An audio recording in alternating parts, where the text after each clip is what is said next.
Once you have completed this video, you will have a clear understanding on what artificial intelligence is and some of the efforts that are being made to make that much more part of our lives. First, I think we need to agree upon what is AI. AI is the ability for a machine to perform a human act. It differs from automation.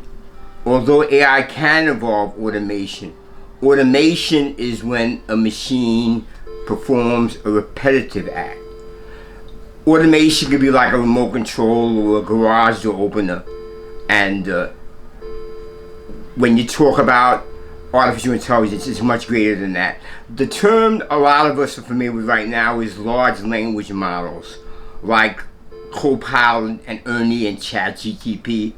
They're really at the apex of what's going on in the AI area. The biggest fear that people have with AI is something called singularity. And it is thought by, within the next 10 years, AI machines will exceed human thought. So how does AI work? Well, the first process is training. Training is when you take the particular AI machine and you give it the data that you want it to evaluate in the next process, which is verification. The verification process makes sure the data's integrity is correct.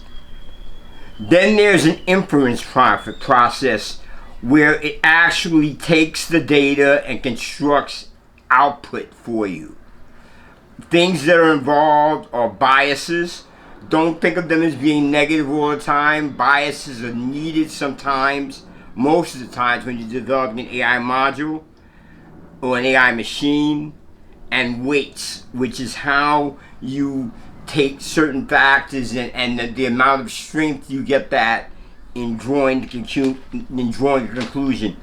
Human thought has a lot to do with when you're training a module or an AI machine, because what you train it on and the biases that you may have yourself may overflow over into AI. Some of the events that are going on is there's been a partnership between Apple and Alphabet for a generative AI product. Apple has something on the market. They're partnering all over the place. The Apple-Alphabet combination makes Google's AI product, Genesis, the top AI product now. A lot of the news publishers have gotten together and brought a lawsuit against OpenAI because the news corporations feel that OpenAI are using their copyright information to train on. That's something to keep in mind. AI right now is in the area of the .com sort of phase. There's a lot of good, there's a lot of bad. You gotta be very, very careful.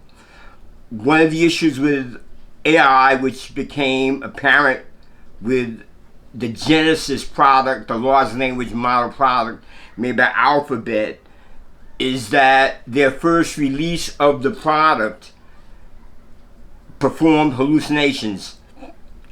And these hallucinations where they showed black founding fathers, they showed a pope that was Asian. That all occurred, as I said before, because you gotta remember the initial input, what you're training off of, what the biases are. Obviously, the person that picked the data to train on and set the weights and biases in this case had some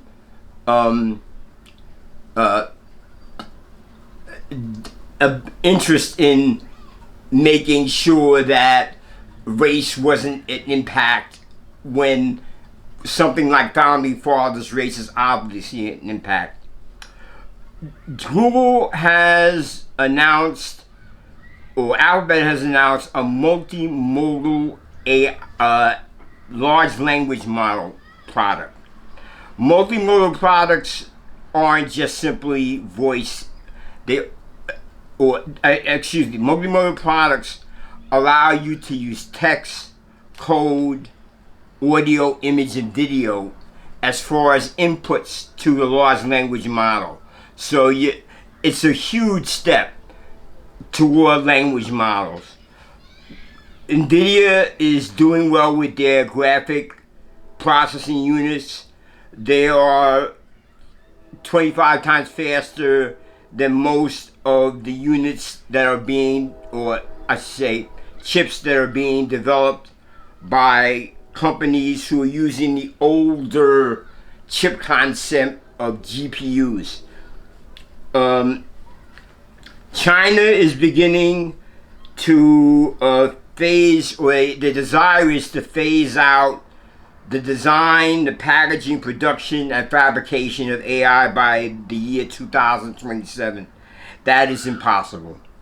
If you really want to get involved with this, take a look at what is the entire process from designing an AI chip to actually putting that into the street. It's a huge process. China would not be anywhere near able to do that.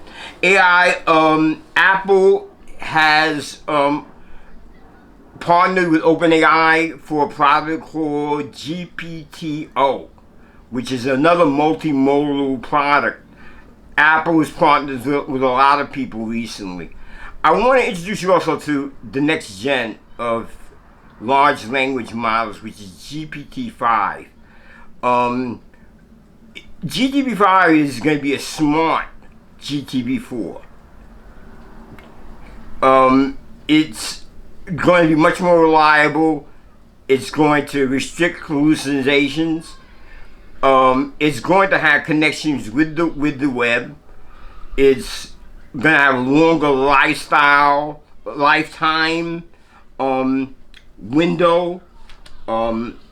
It can read, it can analyze, and it can infer much faster than our current products. It can be personalized even. It understands speech, video, text, and software. Now, the next phase is AI assistants. True AI assistants you're going to be seeing very, very soon. Not like Siri. An AI assistant that when you wake up in the morning will plan out your day, will if you change and your schedule and it's unaware of it, it will warn you of that. It will allow you a real AI agent to take care of all your needs. Another thing that's going on is in the court systems, AI law is becoming for real. There are applications out there called Do Not Pay, which will pay and fight for parking tickets for you. There are applications running on Watson that does tickets, traffic tickets, refunds. It allows you to do minor lawsuits.